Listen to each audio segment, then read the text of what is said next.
Ingram Smith, Bud Elliott, back again for another episode of the Nolecast. As always, we'll thank our friends. Louisiana hot sauce, 3 simple ingredients, 1 fantastic product.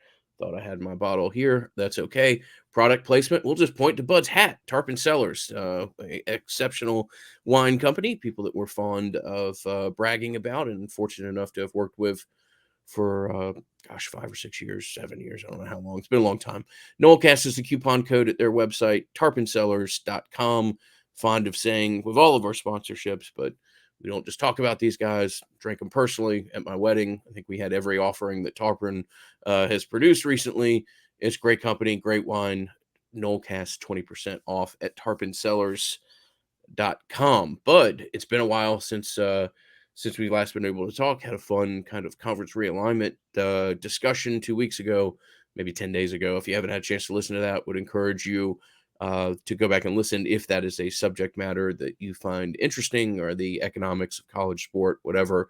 But yeah, man, I know you've been busy, been doing a lot as well. Don't quite have some of the inside info that I thought I might have as some of the practice visits and stuff like that.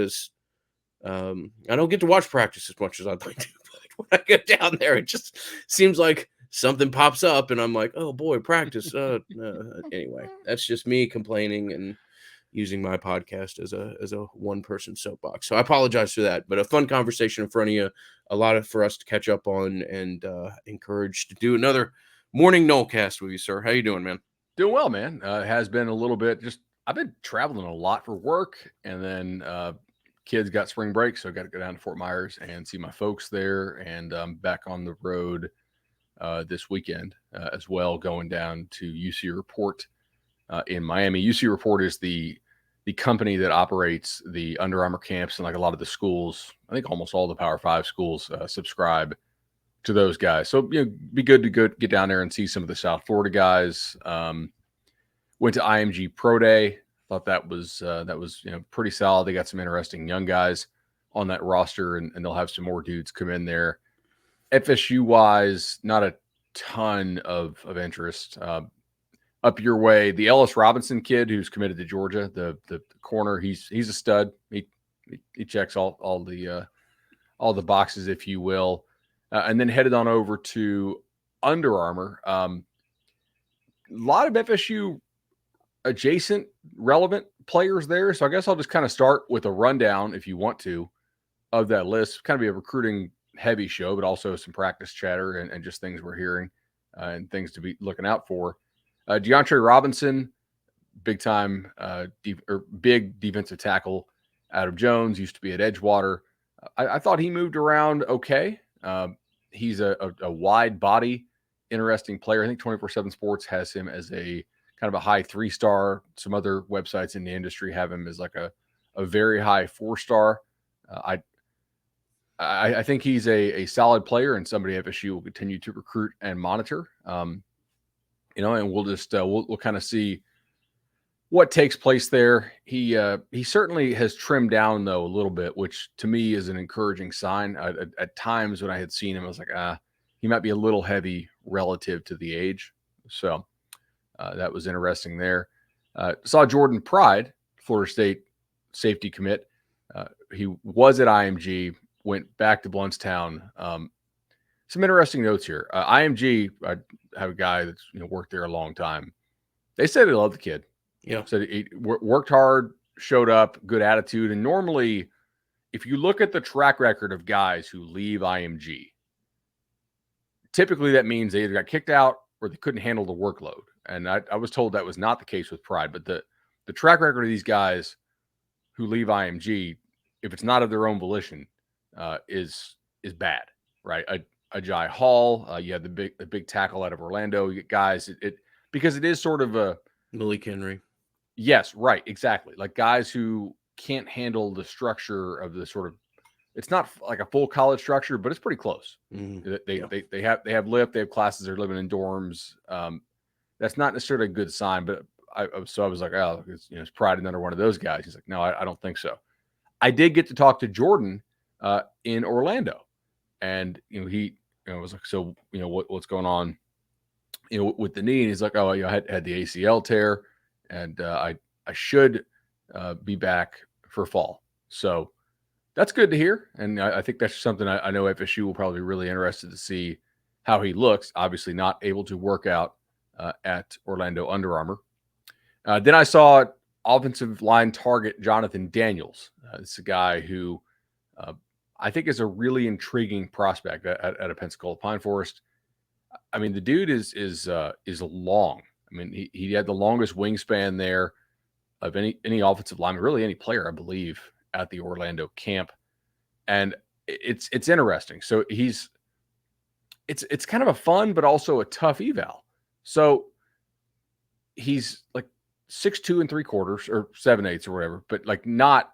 I know some places he's listed 6'5" or 6'4". I know what that looks like.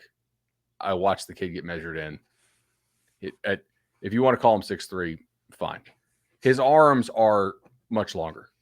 They're like the length of somebody who's like 6'5" or 6'6". The wing is impressive. There's really no bad weight on him. I mean, he's not skinny, but he's trim.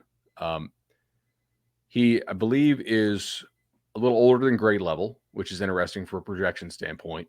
And I thought he moved around fairly well during drills. At least the drills that he seemed like he knew how to do. I talked to him beforehand.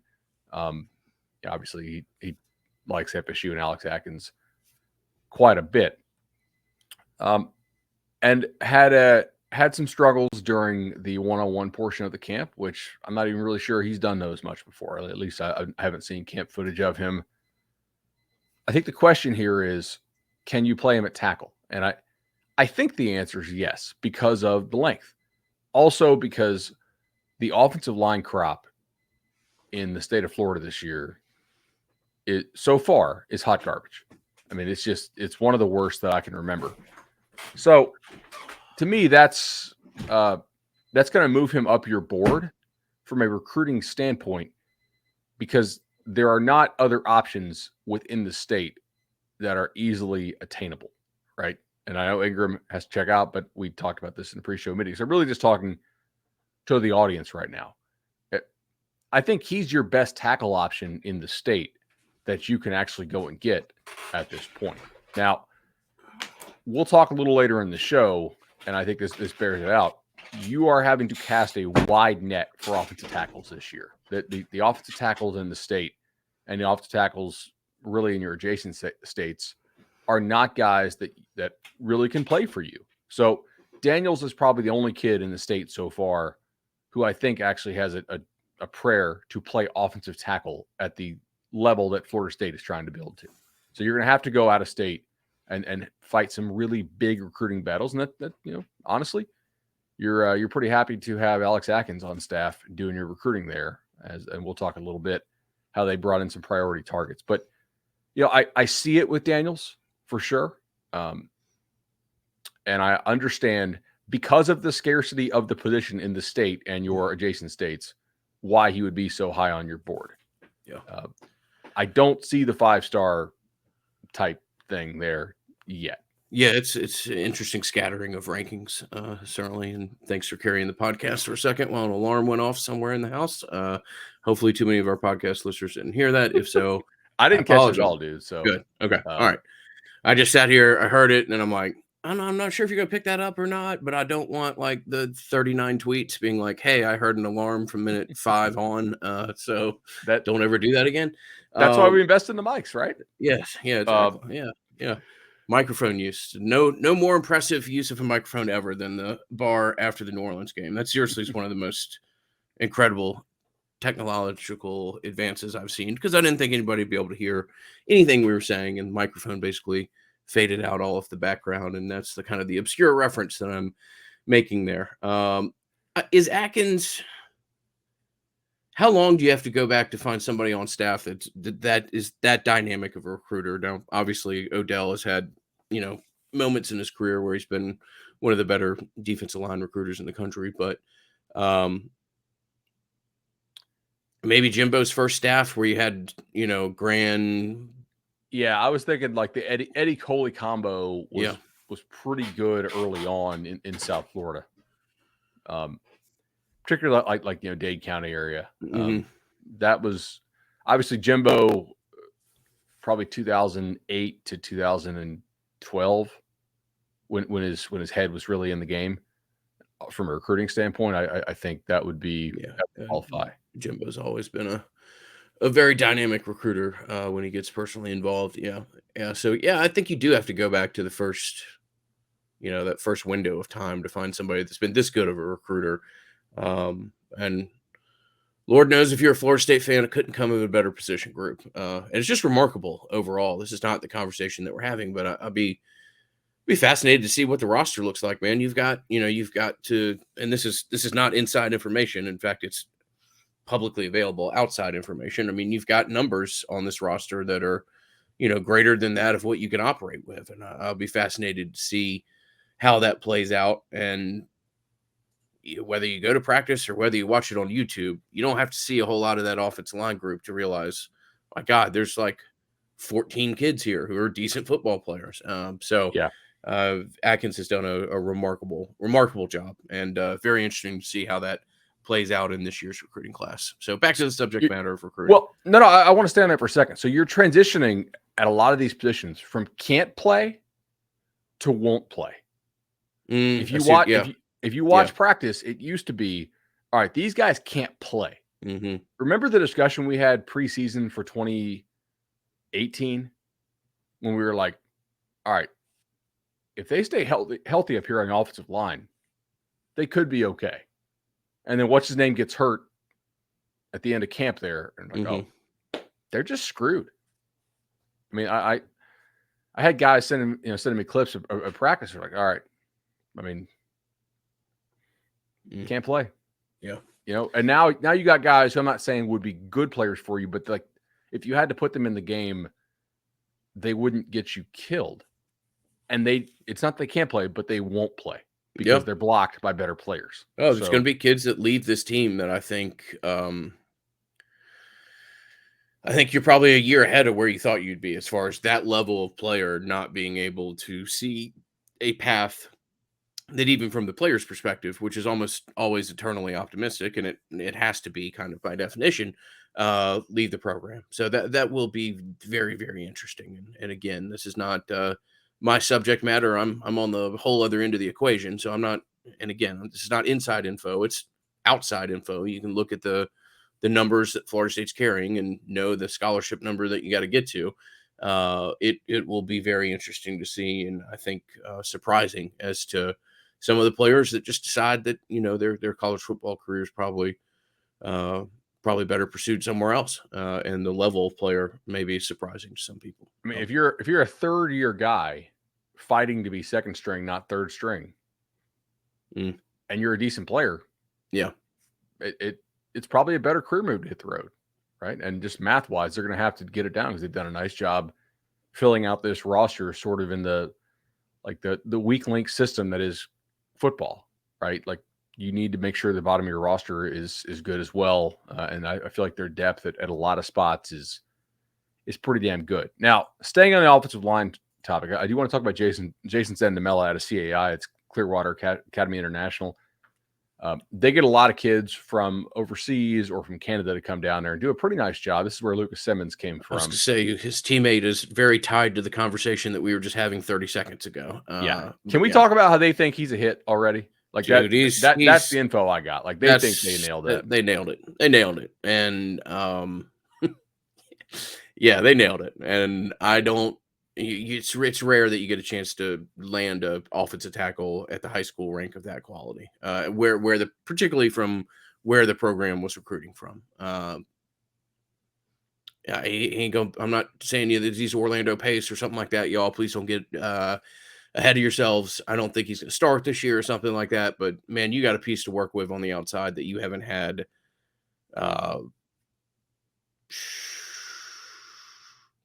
20 years. Wow. I mean, yeah. You're talking about the end, the end of the stream of when Bowden could still get super elite prospects. That's probably, Trey Thomas type of player. Again, not saying he's going to be drafted 13th overall, wherever Trey went, but I mean, he's got the potential to definitely. Got that one right. If we're placing our futures bets here, I think he's a 3-year player, not a 4-year player. He's a Yeah, first round pick, if you're bud. Derek Ray doing your roster planning, you're not really planning on having him in 2026, right? Oh no, I mean, it's March 15th. I'll be shocked if that kid's not a first round pick. I will. I mean, We'll I think that's we'll mark the tape I and think come he's back to it, legit. but it's very impressive. It is so marked. So Jason Zandamela is a interior offensive line prospect, center guy. Body control is really nice. Moves around well. Smart kid. If you talk to him, just seems to have some maturity about him. Looks like he's a well coached guy. Understands how to keep his body in front of players. Which, I mean, duh. This is blocking. That's an important skill to have an offensive lineman. History shows. But like he has some decent length. I, Florida State is the team that I would heavily favor to land his commitment at this point. I think he has a great relationship with Alex Atkins. Now, I think it's an interesting conversation because we have NFL free agency season going on right now. And I look at what you've done with the roster and what other teams have done with the roster. And I think it's kind of worth asking. I mean, there's like no good NFL offensive tackles in free agency. There's plenty of guards and centers. I think the same logic kind of applies to the transfer portal. There's very few good tackles there. You can go get a nice quote unquote tackle from the group of five level and play them at guard and play them well, or maybe adequately at tackle. Should you be recruiting interior offensive linemen? Or should you be using your high school sort of roulette chips or lottery tickets exclusively on tackles?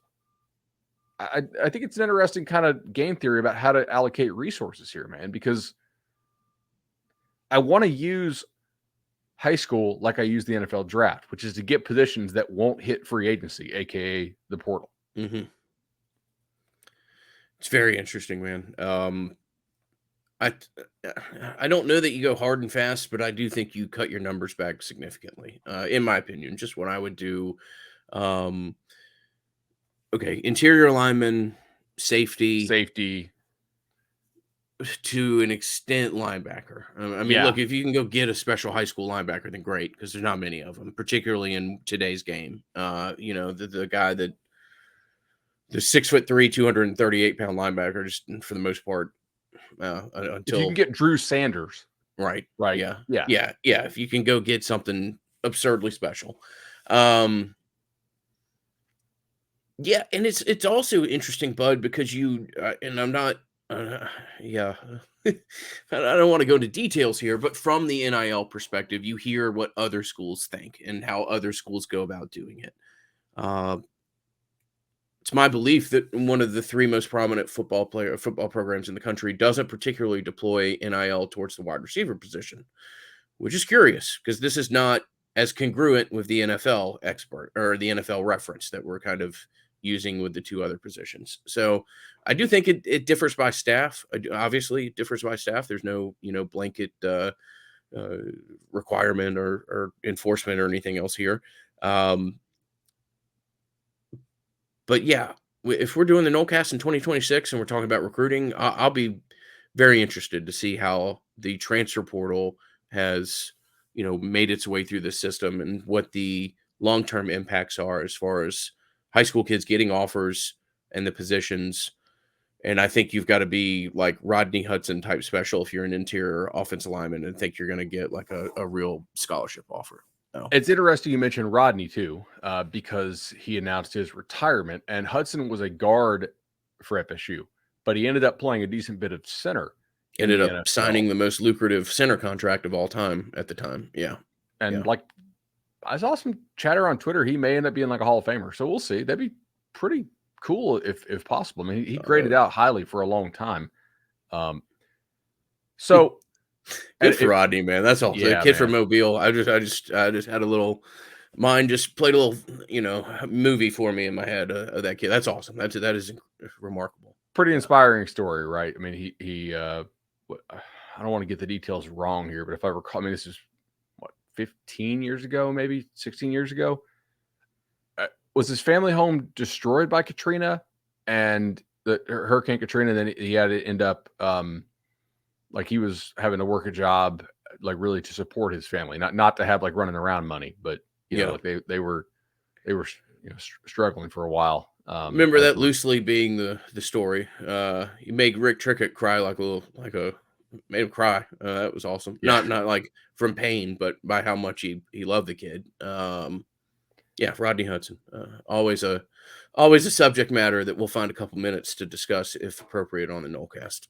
So I think maybe you can argue that the exception to the recruit guards, like I don't know if you want to be zero guard, but I think maybe the exception to the do I want to recruit an offensive lineman whose ceiling is guard, not tackle? Mhm. No, the exception to that might be if I know he can snap and move, Yeah. and maybe be a guy who could be a starter in year 2 if we need. Like I think Zendamela from that standpoint has that potential, right? Like he's not a theoretical snapper. He's somebody who we know can snap, and I think that is probably something they value. I would be very surprised if FSU lands Zendamela, or excuse me, I would not be surprised if they land Zendamela. If they land Zendamela, I would be very surprised if they actually take another offensive lineman who projects as a guard at the high school, or excuse me, at the college level. Hmm. Like Daniels, I think is an NFL guard. Like if you were to like, hey, what's he going to get drafted as? Which is sort of the lens that we look at stuff through. I don't think a guy can play tackle in the NFL. He's probably more like fills out, plays guard, but I think he could play tackle in college. Hmm. I don't think FSU is recruiting anybody else whose ceiling is interior offensive line once they land Zendamela. Personally, and I think that's probably the right call. Honestly, I mean, think about how many good guards are out there in the portal. Hmm. Yeah. FSU just landed what 3? Like, I mean, Keandre Jones still needs to lose weight, but Impressive. it's not I think I terrible. mentioned that on the podcast. Got immediate positive response to that kid. Dude, seeing the kid from Colorado in person is something else. Oh, Roddy, yeah. He I don't think we've had an interior lineman look like that in a while. And look, the school Jones came from, Auburn, just landed 3 really nice guard prospects as well to kind of beef up their line. Like guards in the portal are plentiful. Yeah, Tackles are not. yeah, you can find guard and safeties in the portal as needed. That those two are not debated. I think center and linebacker are maybe that second level as you kind of work your way down from the positions impacted by portal availability. What's really not easy to find in the portal is like top end corners, right? I mean, Travis Hunter's in there, but I think he's going to play more receiver at Colorado than DB. Well, I mean, you probably still play both. I mean, he's a special guy. Denver Harris is in Travis there. Hunter's just an outlier to the whole experience. Yeah. Yes. So I mean, Denver Harris, the kid from Texas A&M who like actually played a lot as a true freshman in the SEC and played really well and was a 5-star. Like if that guy can drive a little better in parking garages, he's going to be like a first round type pick. Yeah. Also, not your traditional portal availability Correct on him. Oh, but yeah, and Fentrell obviously I think looks like a hit so far. Somebody I know that the staff is really excited about. It's not easy to just because the Noles landed a top end corner in the portal does not mean that you should assume or bank on there being these top end corners in the portal every year, right? Like it doesn't always work out like that. I do think you can get some corners in the portal and play them at safety. Just like I think you can transition the corners who don't work out to safety once they're in college. I don't know if you need to recruit 0 safeties, but either needs to be really special or needs to be like, all right, this guy's probably a safety, but the frame suggests he's going to grow into a backer. Yeah. Which is where a lot of your best linebackers come from anyway. When you look at the draft, you're like, oh, Mm-hmm. yeah, he was a safety in high school, because they let him play center field and he still came down to stop the run. All right. Kai Bates, I think it's going to be a name to know. Of the group that visited from Orlando, DeAndre, now I forgot the other kid's name, and Kai. I think Kai is the best prospect of them, even though he's currently the lowest rated. 24/7 Sports does have a rankings update coming out in about a week, so I know we'll be excited to discuss that whenever it comes out. Kai Bates is a dude that I saw first locally here, and then I saw him again at Battle 7-on-7. He plays at Edgewater.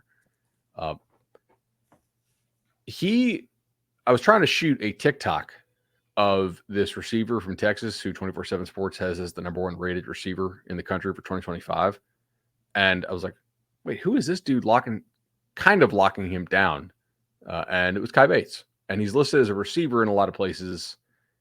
I think there is some Xavier Rhodes stuff going on here where it's like, yeah, dude, your future is at corner. Mm-hmm.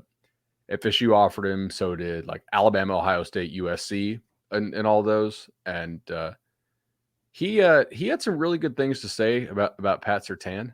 I think like recruiting for Surtain, just from the feedback I've been getting, has been a bit of like a learning process. But I don't think that's surprising. Like that to me is expected. The guy's never had to recruit at the college level.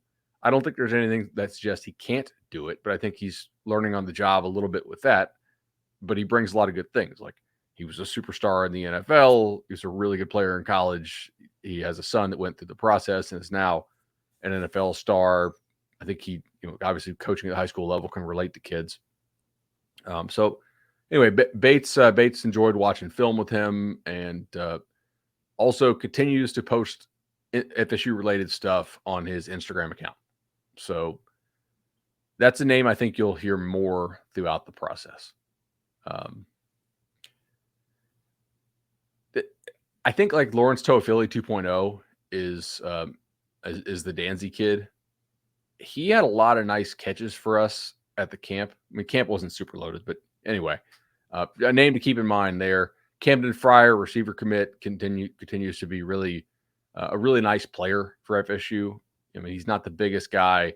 I do think he has some legitimate speed, and his releases and routes are really nice. I think he's going to be a very productive player for the Noles, and I mean, he's probably the prospect about whom I have the most certainty as far as hitting in your class, other than Cam Davis.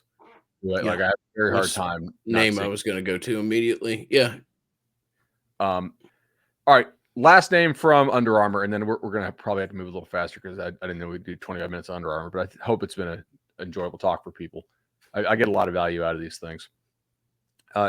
Sean Civiano Jr.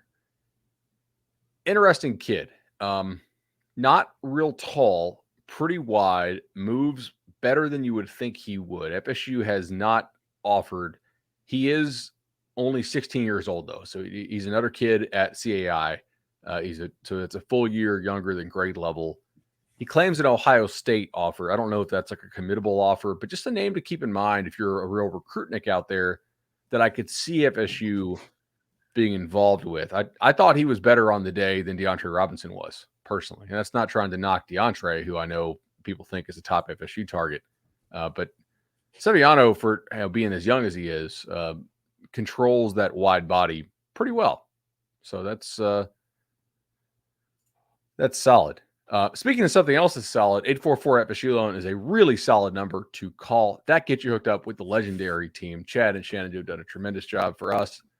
Two loans, obviously, for me personally with them. It's the best rate you can get, knowledge of the industry, customer service, and you're supporting a no-loan business. So, I mean, guys, what do we have, 400, I think? We're very close to 5. If we're not at 5, we're very close to it. I'll have to go back. I don't want to claim 5 and then that, 5's a big number. Definitely. We'll go and look. And no, man, those guys are the best. And also have pledged $250 of every loan closed will go to the Battle's End and Florida State NIL activity. So way to step up, Chad Shannon. Yeah, Chad and Shannon are just great dudes. And bro, this is not your traditional podcast sponsorship. I'll put it this way, both in results delivered and relationships created. So great people.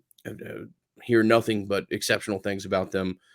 Bud's worked with them twice. I'm working with Shannon loosely on a project in Virginia right now. Great people. So highest of recommendations. No doubt about it. All right, so let's run through a couple guys we haven't mentioned so far who got on campus over the last 2 weeks.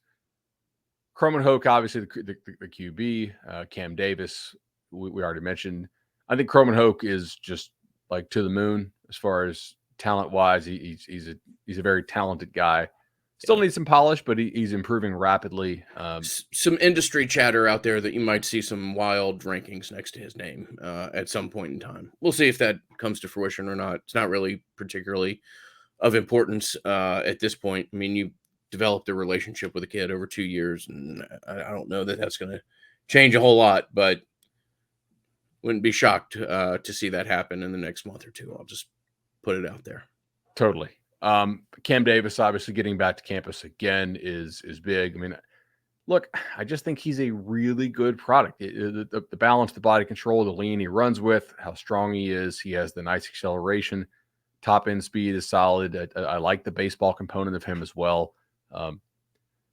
Unless, he goes pro and plays baseball or something like that. But then I hate it. But I do like multi-sport guys. I mean, I think he's a really, really nice running back prospect and one of the best running backs in the country. Just special guy. Would be, as somebody that's a historical recruiting fanatic, would be quite the statement to sign a kid out of Albany who's this high of a profile kid who, again, you've been on him for a while, etc. And Georgia's not going to lose sleep over, missing on a prospect at this point with the machine that they have rolling there. But Georgia ain't in the habit of letting kids like that go elsewhere. And that's a kudos to Florida State for building the relationship that they have with the prospect and the family there. Very impressive. And look, I think the path to playing time, not that Cam is picking up FSU because of that, but I think the path to playing time in Tallahassee is much clearer than the path to playing time in Georgia. I mean, Georgia has signed 5-star backs or high 4-star backs every year over the last 3 years, and multiple in some classes. And you see like the Branson Robinson, like the squatting videos on that go viral over IG. And you're like, all right, they think this guy is Nick Chubb 2.0, right? Nobody FSU has signed at the running back position out of high school is going to scare Cam Davis a lick. He's going to come in and be like, I'm beating you. He's not going to say this verbally, but in his head, he's got to be thinking, you don't want this. You don't want this. You don't want this. I'm the starter day one. I don't know if he will be, but like from a pedigree perspective, he's got a different level than the guys on this roster who came in from the high school level. I do think Benson is, obviously pretty special, but I'd be surprised if this is not Benson's last year on campus. Yeah. All right. Important guy to talk about here. Charles Lester. Big time defensive back, has the length, has the top end speed. I think for the coverage that you want to play really makes a lot of sense for you as a program. Alabama, Georgia, Ohio State. So you are fighting a big boy battle. Going to need the big boy pants on here. And it's just, this will be a tough battle, but I think a really important one for FSU to land that top end corner prospect out of high school. And I think they're in a really nice position for him. Now, are they going to get him tomorrow? I don't know. Like guys like this typically want to take some more visits, and hell, if I was him, I would, right? Just go see everything and get all the experiences. But getting him back on campus, furthering that relationship, giving him the chance to visit with Pat Surtain, that all that stuff really to me matters a bit. Got a Will Fong crystal ball on him, yeah, which don't come, don't come as an object that's shot from the hip. I'll put it that way. What's his hit rate? Like 90-something% at volume, which is just insane. Really, the only Will Fong crystal balls I remember are the one that don't go right, and that's as great of a compliment to the guys you can give him. Because I think there's like 2 or 3 that I can immediately think of, and that's that's remarkable. So yeah, like. I mean, Steve is like the Adam Schefter or Woj of the recruiting world. You can tell, man, like it bothers him when he misses, and that's a good thing. Like that, that's a guy you want to work with who cares about being right and cares about knowing everything he can about everybody. Yeah. Already hit Kai Bates, Brandon Joseph, another safety prospect here. I think a pretty high end safety prospect. So they got him over from Orlando. Another dude they're going to continue to monitor. We already hit Zandamela. Now, we talked about the need to get in offensive tackles from out of state. I think these are some guys that FSU will continue to recruit. Ethan Callaway and Parker Westfall. So 2 names just to kind of file away. With out-of-state kids, I'm going to want to get them on campus at least a couple times. You're going to want to go visit them. But again, you got to find tackle somewhere. Well, can't really find them in the portal for the most part. And so far, I'm still kind of looking in my state, man. I don't, Georgia looks a little bit better, but it's kind of tough this year. Now, something we do have in the state this year is receiver. We didn't get to talk about this because it was 2 weekends ago, but Jeremiah Smith showed up on campus. He's a dude. He's a dude, man. That's a guy that be quite the barometer. That is a you're the recruiting expert, not me. All right, so that is a different level prospect. That's what the non-recruiting expert has to say about Smith.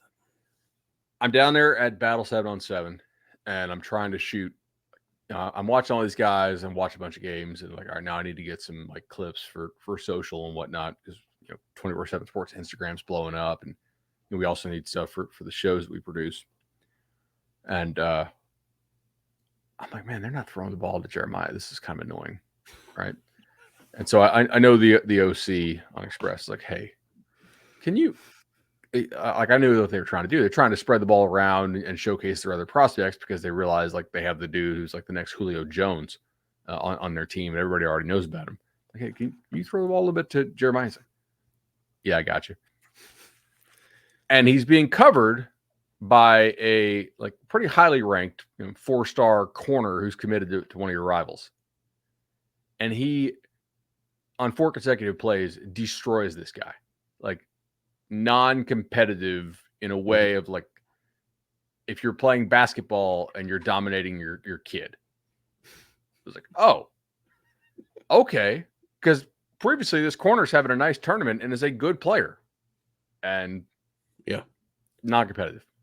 It just guys that big shouldn't move that fast, and they shouldn't make all these one-handed catches like that and then jump like that and also have the sort of the easy acceleration, almost like a Tesla, right? Like, damn, that should not go like it goes. Mm-hmm. Also got JoJo Trader up. Have a funny story. Actually can't tell that story on the show, but it doesn't involve FSU, but it involves another head coach who I'll. Okay. I don't know. We'll just leave it at that. We're not recording. Yeah, it's nothing bad. It's just it's funny. We got him up as well. Big time receiver target from the state. And you also get James Madison up, who is another guy who FSU is in on fairly hard. A big body guy there, like somebody who really could play an X spot for you. When we did our recruiting needs show, I think from the high school, we said you have to take 3. I think you could take 4, but I think you really have to take 3. You already have 2 in the boat. I think you like the Abrams kid. Obviously, you like Camden. The last 2, I think, really need to be dudes who you could see going in the first round if they hit. The upside projection has to be really up. So I don't think they're in a rush to fill early with good players, and I think they would take great players now, basically. This is an obscure question and not great podcasting, but do you follow the account on Twitter, 3-Year Letterman? Coach I do. Letterman? Yeah. Yes. I want to sign the James Madison kid just for that reason, just to hear the historical references of presidents and Ben Franklin and James Madison, and yeah, that would be remarkable. So Madison's a STA kid, and not unlike a STA kid of a long time ago. My understanding has a pretty impressive wingspan as far as like any like 6'7" with a 6'9" wingspan or something, or sorry, any like 6'3" with like a 6'7" or 6'8" wingspan, something like that.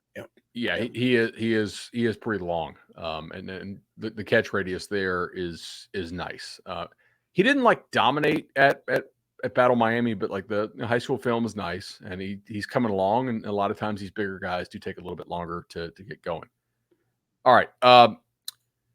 Corey Duff is another guy to just keep monitoring. He's sort of like a combo receiver tight end, extremely good player on the 7-on-7 circuit so far. He was probably the best receiver there at Under Armour in Orlando. Although I mean, honestly, Cam didn't lose a rep, so I really shouldn't say that. Anyway, I liked him quite a bit. LJ McCray, this is another guy I saved for this segment out of Daytona Mainland. One of the better players to come out of there, I think, in a while. And I wasn't like underwhelmed because he showed up and like, oh my God, this guy is huge. I mean, he is like the size to where you could see him blowing up into an offensive tackle in 2 years. He would need to put on like a lot of weight. I don't think that's not the goal, but I'm saying it somewhere in sort of like the projection diagram, or okay, most likely this, possibly this, and you're looking at like the little spider graph, right? I mean, there's a world in which he gains 70 pounds and becomes like a 325-pound offensive tackle. And a lot of these tackles in the NFL draft, by the way, are that. They're like, oh yeah, this guy was a. Yeah. And look at the BYU kid. He was a freaking quarterback. He's like, oh, here's 80 pounds. Look at that. That's fun to find. Most of us, we find 80 pounds. It's not a good thing, but it's not a good thing. You know, you look at his high school film, like, man, he causes a lot of disruption, but he doesn't have many sacks. I think he had like 3 sacks. Like, what? Why? And I think I see it. So he's very raw moves wise. Does not seem to have a pass rush plan, and the explosion is there at times, but the coordination with it is still a work in progress. And I now that I see him physically and see him move in the Under Armour, gear, I'm like, okay, I get it more. Like, still definitely a high end prospect, somebody who I do think can probably stay on the edge, but not as like a stand up edge. I mean, he'd have to be more of like a 5'6" type. He's not going to be a wide 9 dude. Frame wise, I mean, he's like bigger than a Josh Sweat. I've tried to put it in perspective. Like, you guys at home, when you see this kid in person, you will be surprised at how wide he is. But I think FSU's in a really good spot there. Kamarion Franklin, kid out of Mississippi. I mean, it's Mississippi. We'll see on that. But like, they do get him on campus a lot, and he does seem to like the staff a lot. So there's always potential there. Big time defensive tackle.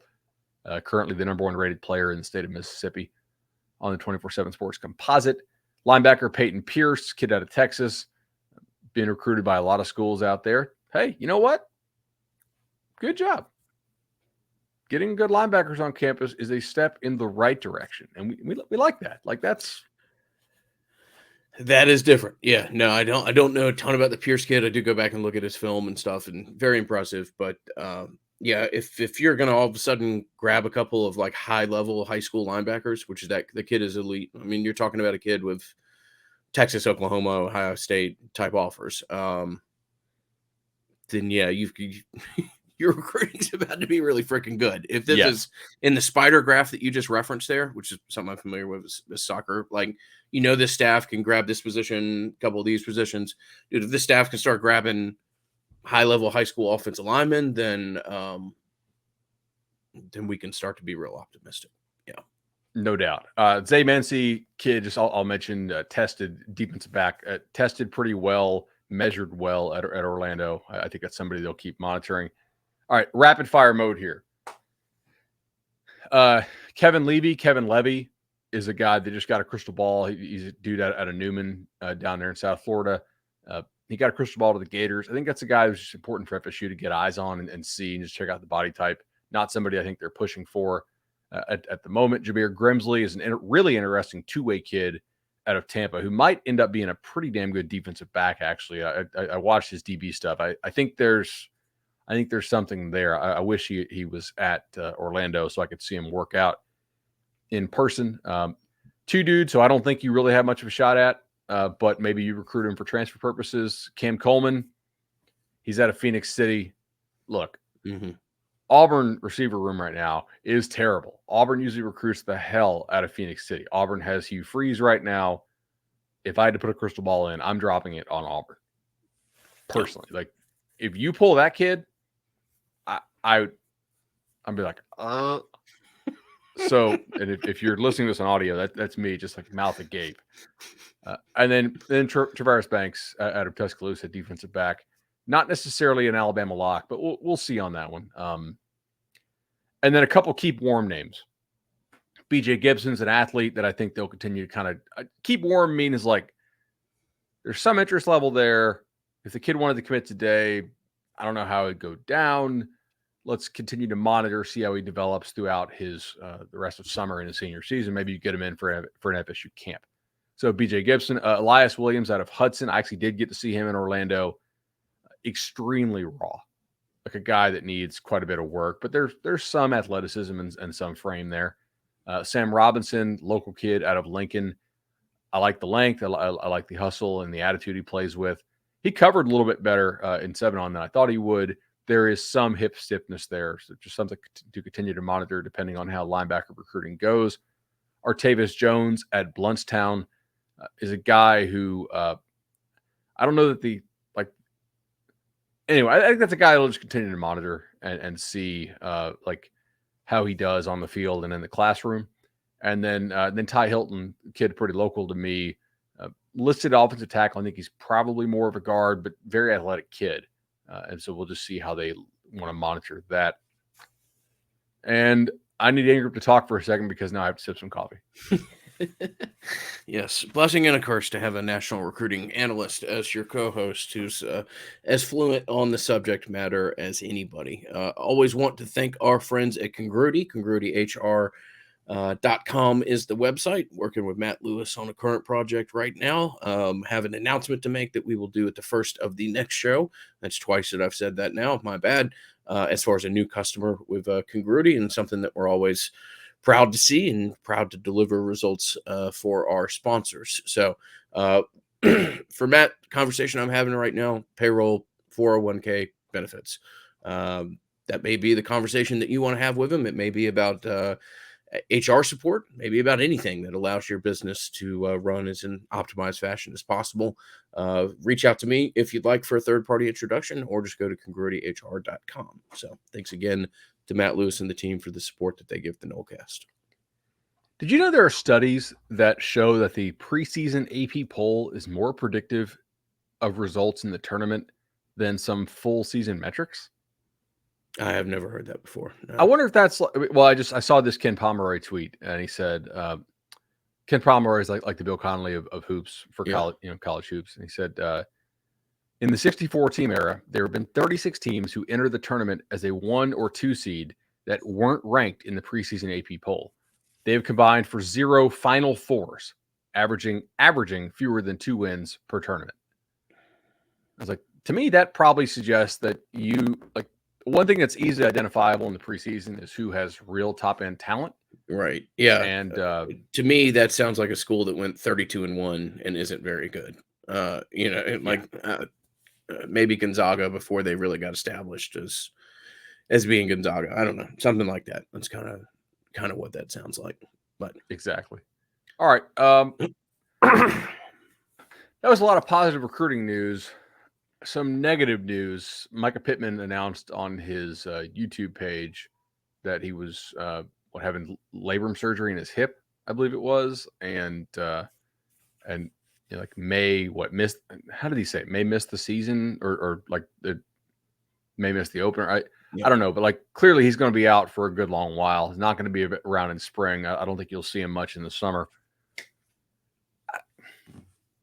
This kind of hurts, man. I mean, like, I don't think Pittman's a stud, but I think he's sort of in that good college player category that does a lot of the small things that helps you win. Does a lot of the small things that helps you win, 100%, and has an attitude in doing some of the small things that helps you win, that really helps you win. Yeah, that's unfortunate, man. I mean, I think my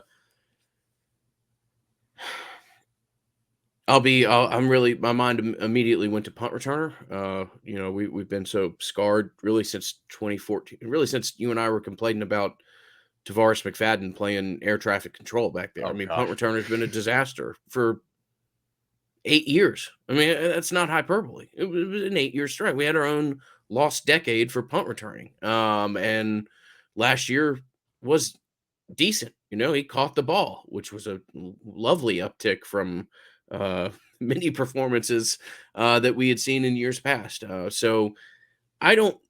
I'm not minimizing Micah, the wide receiver. He's just not necessarily like a special wide receiver, but he is a plus level punt returner, and he is solid in doing that. He also, and this doesn't have anything to do with production.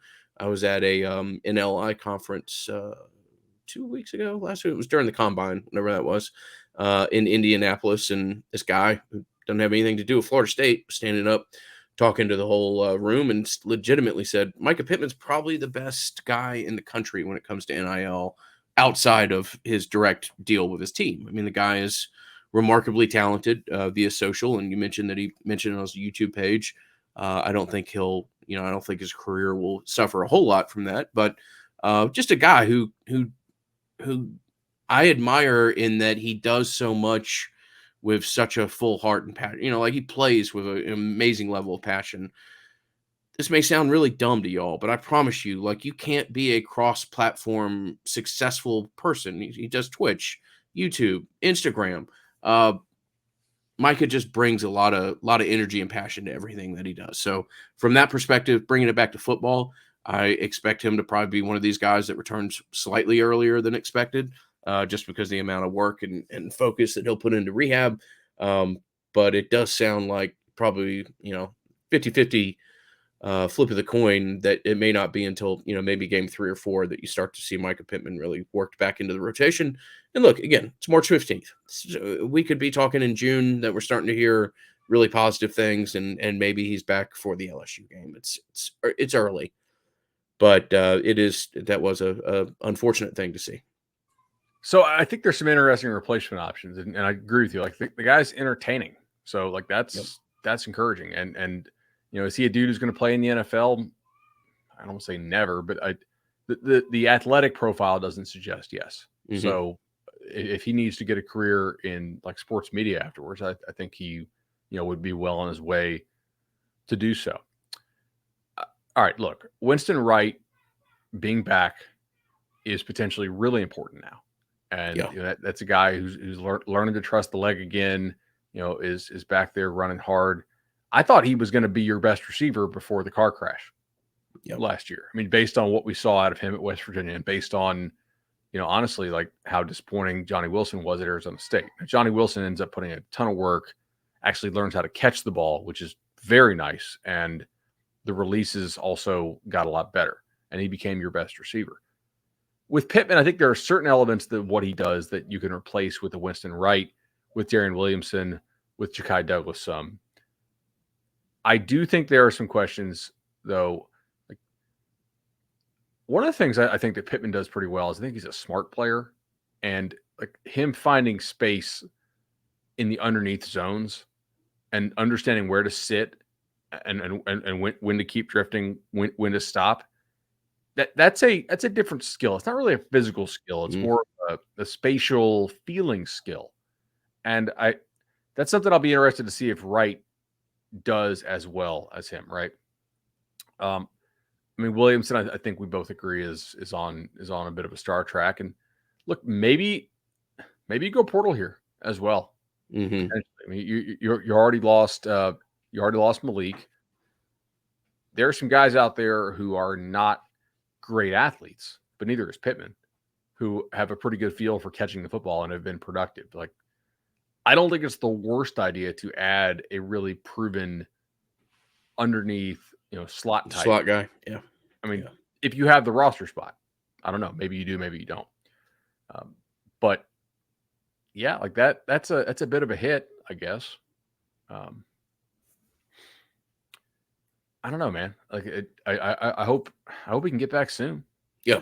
Yeah. It's tough. We'll monitor it, continue to bring you updates as they're available. I don't think we'll hear anything until end of June at best. And we'll just go from there. It's a guy that, like I said, put everything into rehab, or physical therapy, PT, brain process the wrong one. And we'll see what happens. I think I have a lot of faith that Michael will do everything that he can, and will be ready and we'll just have to see what the timetable looks like. The Winston Wright thing, man, there were two players at practice I really wanted to go look and see, and I didn't get to do at either of the practices that I was at, and that was frustrating. Winston Wright was Winston Wright was one of those two players. I would love to.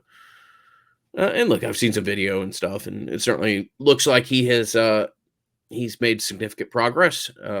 Just something like that you want to see with your own eyes. Oh.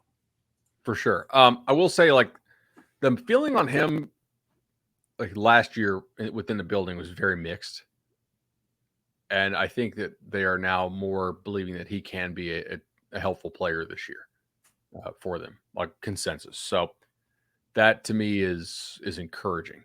I also think that this is a really important thing where you have Jaheim Bell and you have Kyle Morlock and you have Biscuit, who continues to Keaton Yeah. Douglas, who continues to work hard. If you need to base out of bigger personnel at times, That's then crazy. It's crazy that that's where we've gone so quickly. No, credit to the transformation of the tight end room. yeah, Yeah, yeah. I mean, like that's potentially really important now. And Bell being a guy who I think can play some sort of detached slot for you at times and be a weapon. You and I had word on the show, like, can you keep this guy happy with how Mhm. many touches he's going to get? What's the attitude going to be when he has a game where he has one or two catches and four targets? Right? I don't know. Uh, Obviously, that was an issue at times at South Carolina. So I think Pittman being out for however long he's out probably gets more touches funneled to Bell as Mhm. well, most likely. Yeah, it's a good point, and not something that I had immediately connected. One thing that we all need to connect when we're in Tallahassee is a chance to go to the greatest rooftop bar that there ever was, Charlie Park. So charliepark.com is the website. Uh, just can't speak enough to what Matt Thompson and his whole team do as far as the enhancement of the experience of being a Florida State athletic supporter. Township is remarkable and very popular with the young folks, it would appear, based off my most recent walk-bys of there. Madison Social is Madison Social and is everything that you know to be. And Charlie Park, fantastic rooftop bar over there by the AC Hotel over at Cascades Park. Just an awesome place. Great liquor selection. Have some real specialty scotches and bourbons if that's your thing. Just remarkable place that we would encourage you to give a try. If you're there during football season or there over the spring weekend, spring game weekend, I would highly encourage reservations. No, that's my point. No doubt about it. Also, the Tallahassee wine mixer that we need to discuss is on March 25th. You can still get tickets there, and we'll drop that link in the show notes. So March 25th, that'll be. I know we talked about that a couple weeks ago, but certainly something that Matt Thompson is excited about there. All right, my transfer class rankings. This stirred up a little bit of excitement on Twitter. FSU. Yeah, I received a few text messages about this. Yeah, I mean, I have them rated. I have FSU rated higher than my employer does. Not in terms of like on a player for player basis. I have some quibbles with the transfer portal like rankings that 24/7 puts out. But honestly, like I'll tell you guys, like when I do my betting process, I use a blending. I'm not going to give you what the weightings are. I do have 24/7 rated highest, which is no surprise. Uh, in my recruiting ranking stuff, I don't look at anybody else's stuff on the transfer portal. Like I don't think that anybody has the level of resources going into this that that 24/7 does. So here's the thing: my only real like disagreement with them is one, like I'm higher on Daryl Jackson than 24/7 is. So okay, Yeah, like you're probably going to be proven right on that. um, and then number two is I think like I sort of do I value the top end of the class more, right? So, I like the 24/7 has it Colorado, LSU, FSU, Auburn, USC, Ole Miss, UCLA, Oklahoma, Oregon, SMU, Indiana, Miami, Arizona State, Oklahoma State. What I have found in the numbers that I use is a de-weighting of Mhm. guys Yeah. like 8, 9, 10, 11, 12, 13, 14, and especially like 15, 16, 17, 18, 19, 20, 21. Like, Right. no. So, like, I have Colorado 10th, whereas Colorado's rated first on 24/7 Sports because I'm not, my numbers don't suggest that you actually have like 18 usable players for a good team. Now, Hmm. Colorado and Arizona State, in taking as many players as they did, it probably makes sense to do what they did because their rosters were so damn bad. Hmm. But like FSU and LSU, who I have as like very, I mean, kind of coin flippy at the top there, Yeah. and even like everybody else on this list would say no thanks to the vast majority of the kids that they took. So anyway, yeah, I'm moving FSU up a spot over where 24/7 Sports has them. So You had LSU number one, correct? yeah, at LSU, FSU, Auburn, USC. So I'm flip flopped. I think 24/7 is Auburn 4, and I have them 3. I like UCLA's class quite a bit actually. Miami 6, Ole Miss, and Michigan tied, like literally tied for me down to a decimal point. So they're both there, tied at 7, 8, and then Oregon, and then Colorado. Who are the three biggest pieces in LSU's incoming class? Let me see, who do I have there? I'm just curious. I mean, obviously, the Denver Harris kid is. Yeah, Denver Harris for them was really big. I like the Spates kid at Oregon State. I thought he was very productive. I'm pretty high on this FCS DB they got. Sorry, almost someone said not Ray Darius Jones. Like the kid that like the early practice reports on him are really really pretty good. I think Jordan Jefferson is a nice player for them. Is that From the Alexander kid, Zy Alexander? Is it Yeah, the excuse me, okay? yeah. Why do I call him Ray Darius Jones? I They don't got a know. yeah. Rodarius Jones left there to go to Miss State. I think Aaron Anderson actually can play. I mean, just from seeing his physical ability, I like that. Getting Denver Harris for 2 years is pretty big. I mean, I think he's maybe the best corner in the portal. Although I think you can make a pretty nice argument for Fentrell. Like to me, if you were to tier it right, like, tier 1 would be FSU, LSU, or LSU, FSU, in whatever really Mhm. order you want to. If you want to say FSU is number one class, I don't disagree. I put a video out about that about like 6 weeks ago saying FSU was number one class, and then LSU added a couple more pieces I really liked. So then I just flipped them, and then like Auburn USC is probably tier 2, and then the next tier probably stops just above Oregon, I would say for me, and then tier 4 is like Oregon, Colorado, SMU, some schools like that. Interesting. Yeah, I like. I'm far from unbiased, but like the top end of Florida State's class a little bit more. But that is by no means a scientific review, and probably jaded a little bit because I know that the Cypress kid was came down between.